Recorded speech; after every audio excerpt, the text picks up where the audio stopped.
Thank you, Gary. At this moment then I'd like to ask now for questions from the floor. There's some microphones going around, I believe. If people will wait till they get a microphone to want to ask a question.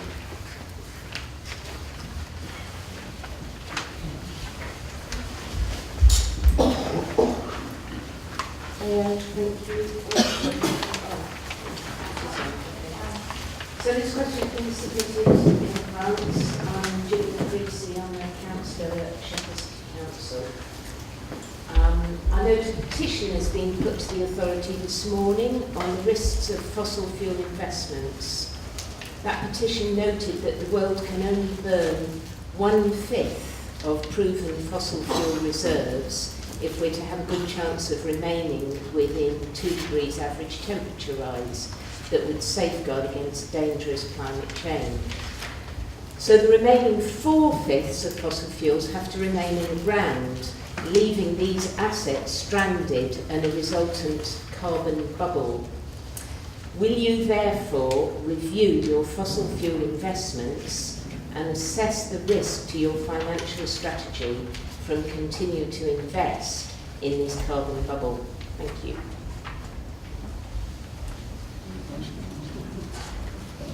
Thank you for the question. You're correct. The petition was served to the authority this morning, it was received, and basically it has been accepted and we will consider it at a future meeting. Clearly, there are lots of implications behind the question.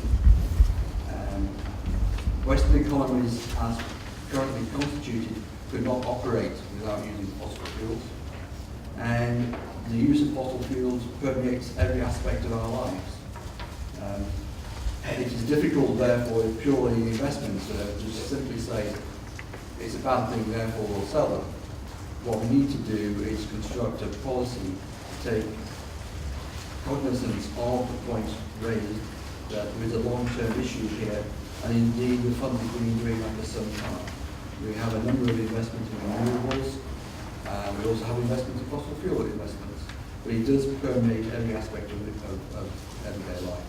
You can't grow food, for instance, without using fuel of some sort. So it is a very big issue. The authority accepted the petition this morning. It has been deferred for further consideration and forms part of the programme going forward. Thank you, John. Any further questions? Hi, my name's Suzanne Diamond, and my questions are kind of follow-up to that, and it's a little bit wider. To put it in context, in my life I try to do things properly. So I do things like doing my recycling, considering the ethical impact of the purchases that I make. And then I come to look at my pension fund, and I submitted a request about, this was 2007, to find out what the pension was invested in. And I found things like oil and gas, and I found other things like Nestle. And I've been boycotting Nestle for 20 years. So I'm finding that my pension is investing in companies that I consider are doing harm in the world. In fact, they may even be doing me harm.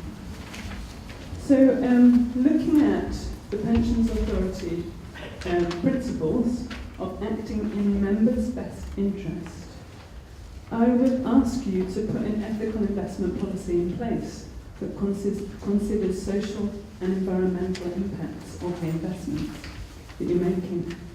And yeah, I think that's probably enough for you to answer to. Thank you. The authority does have a responsible investment policy, and we have at the heart of that a view that it is better to engage with businesses than to disinvest. We are an active, indeed we are a founder member of something called the Local Authority Pension Fund Forum, which now the local authority funds are members of, and who are actively engaged with businesses to pursue these sort of issues.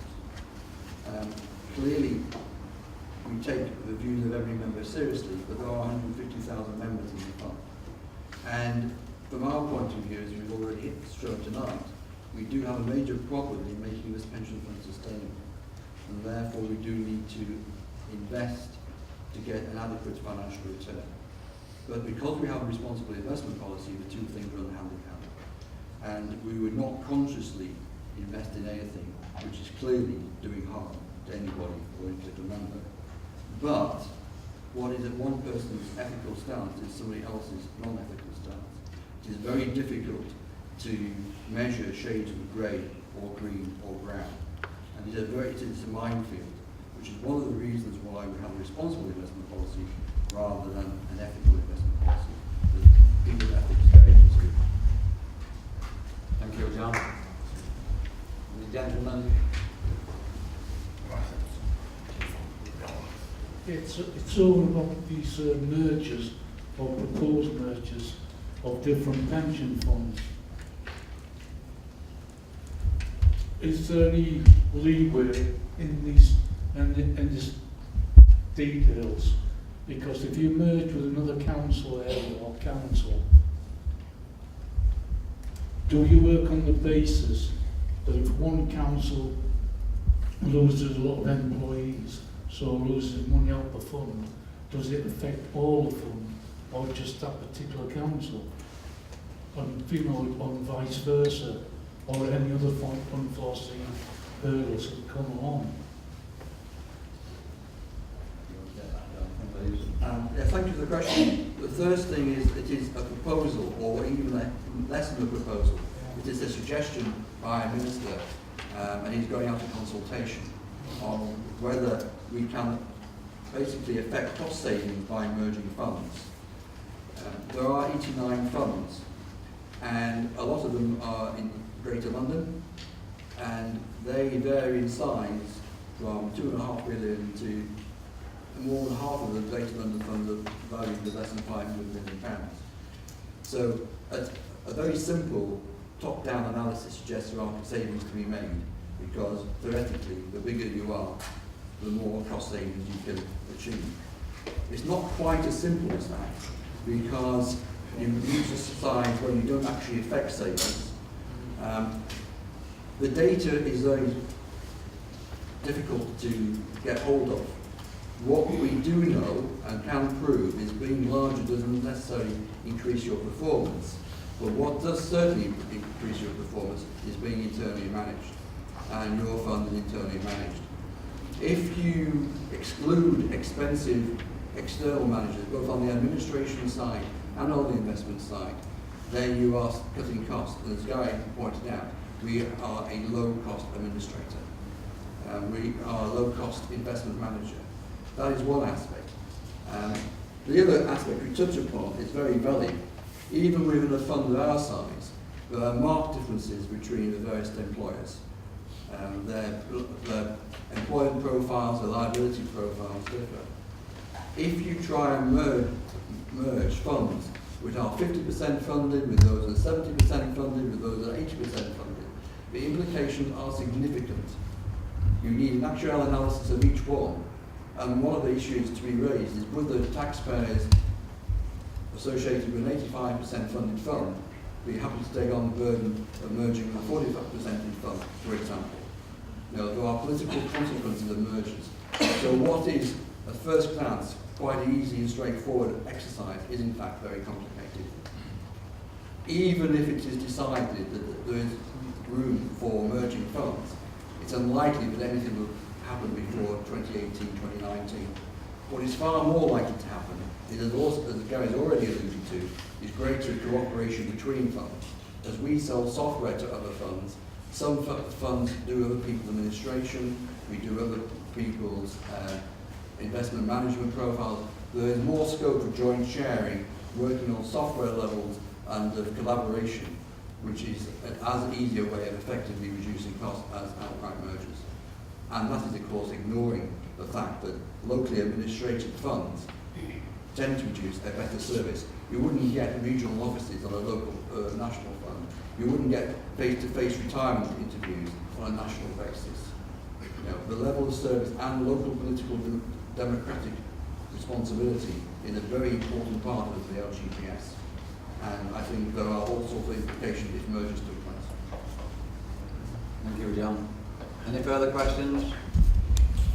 The gentleman at the back and the lady towards the front.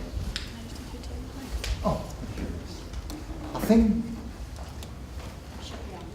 should be on. Is that on? Yes. Hello? Yes. I think Gary said that the US economy is expected to be the first out of recession. Who said that? Oh, right. Unless I'm misunderstanding it, I keep hearing on Radio 4 that the US economy is heading for some major problem in the month of October. So, which is right, or am I misinterpreting what's going on? They are two different issues, in the sense that the economy as a whole, US PLC, is recovering. The housing starts are on the up. Employment isn't performing as well as would normally be expected at this stage of the cycle, but it is generally recovering. Of all the Western economies, the United States is the most vibrant. However, on top of that, you have a short-term, hopefully, political issue, which is one, the budget, and two, the debt ceiling. If the House of Congress cannot agree on increasing the US Treasury debt ceiling, then they will default on their loans. And as a major economy in the world, that has very serious consequences for everybody. But corporate America, day-to-day America, is actually recovering out of recession. So the two things are not necessarily alike, but you're absolutely right. If Congress can't get themselves sorted out and they do default, implications for the world economy are quite severe. Thank you, John. Lady at the front, or towards the front.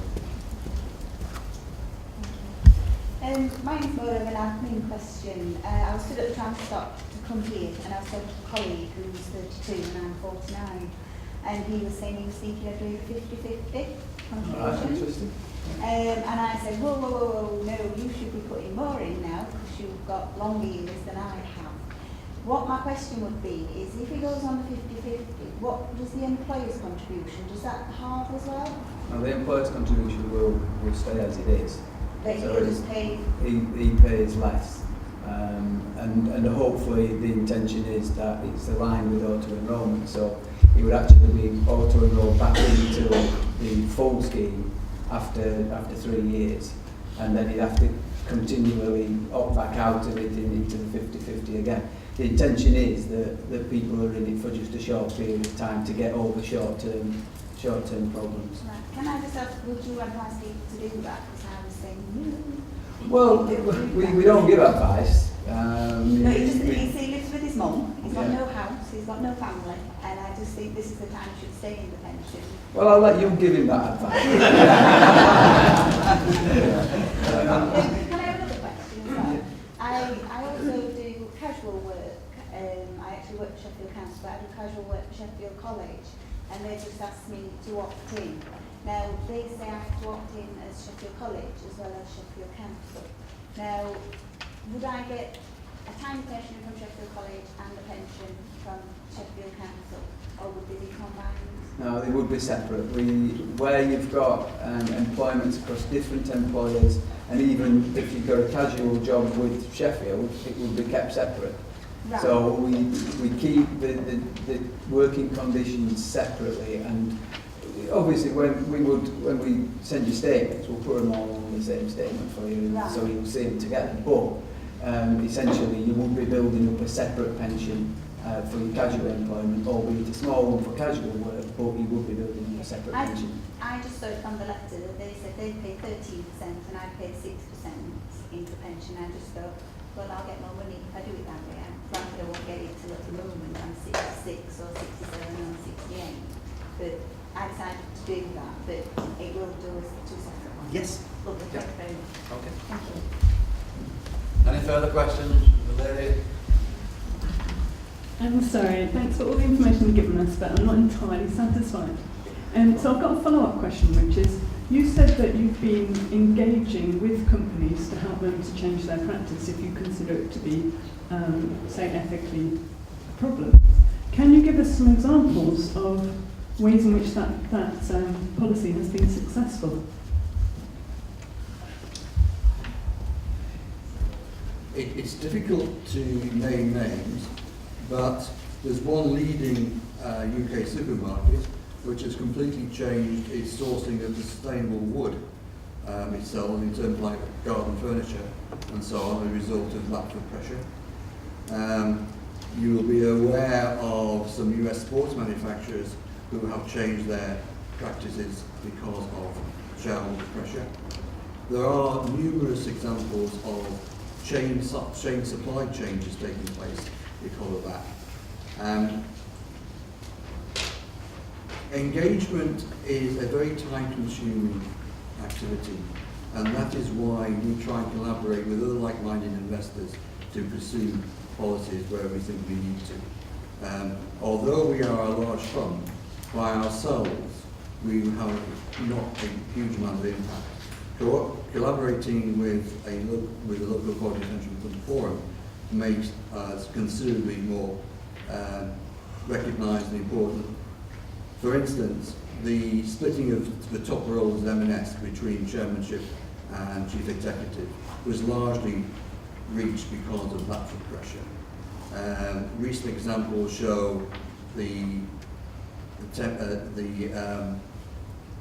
major embarrassment pursued with Rupert Murdoch and News International, where he almost, not quite, but almost was forced to recognise that that was not his own personal fiefdom, but a publicly quoted company. So there are all sorts of examples of shareholder pressure being effective.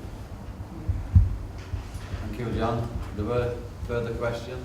I saw another hand go. No? Thank you. No further questions? Okay then, before my closing remarks, I think John's got to go through a quiz and see who got 100% right.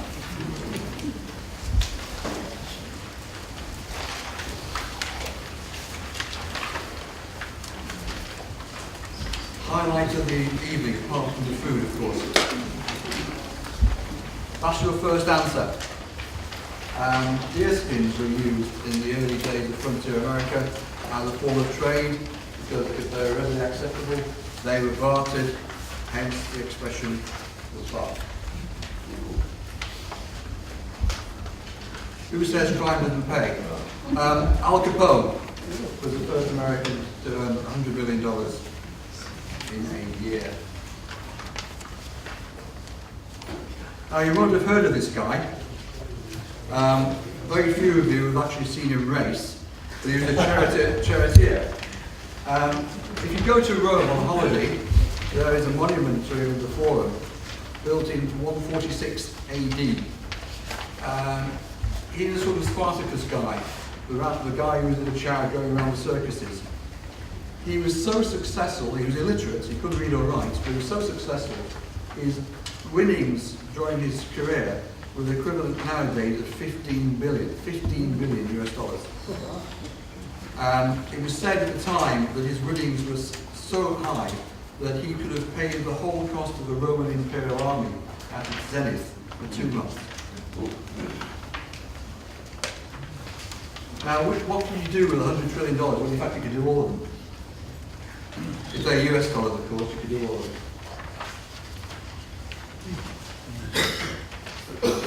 What is the Zimbabwean note worth now? 98p.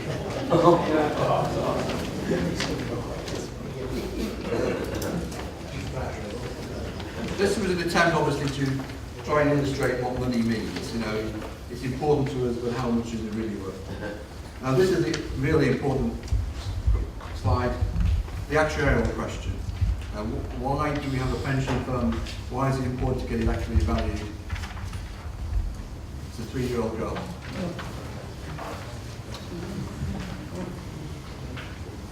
Thank you. Thank you, John.